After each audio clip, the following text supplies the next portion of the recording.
bisa berarti menjadikan seseorang sebagai contoh gitu. Jadi itu yang dimaksud dengan teladan, ya. Menjadikan seseorang ya sebagai standar gitu. Ya, menjadikan seseorang sebagai tolak ukur, ya. Dan kemudian apa? Mengikuti orang tersebut dengan sekuat tenaga. Ya, tidak menyalahinya dalam ucapan dan perbuatan. Nah, itu yang dimaksud dengan teladan gitu. Rasulullah sallallahu alaihi wasallam ya disebutkan memang oleh Allah taala ya sebagai uswah, sebagai teladan gitu. Ya, kalau kita lihat disebutkan oleh Allah di dalam surat Al-Ahzab ya ayat 21, laqad kana lakum fi rasulillahi uswatun hasanah. Sungguh ya pada diri Rasulullah itu teladan yang baik untuk siapa? Liman kana yarjullah.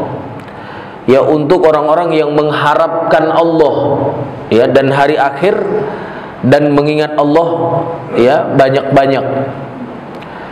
Jadi bagi kita yang memang mengharapkan ridha Allah Subhanahu wa taala, teladannya tidak lain ya, uswahnya tidak lain kecuali siapa?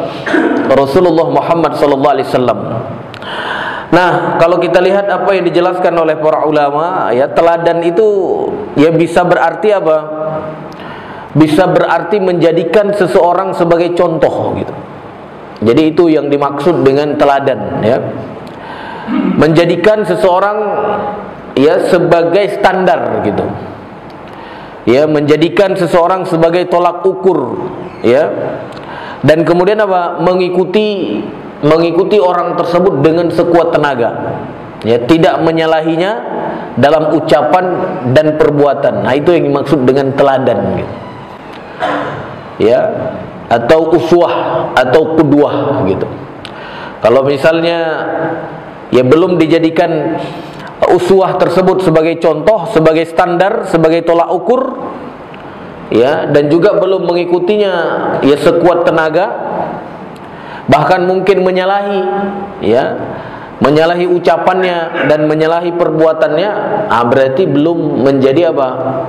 Menjadikan orang tersebut sebagai teladan gitu, sebagai uswah. Jadi jangan sampai kita sebagai umat Nabi Muhammad sallallahu alaihi wasallam mengaku bahwa teladanku adalah Rasulullah Muhammad sallallahu alaihi wasallam, tapi kita tidak pernah menjadikan Nabi Muhammad sallallahu alaihi wasallam sebagai contoh, sebagai standar, sebagai tolak ukur dalam menjalani kehidupan kita, ya.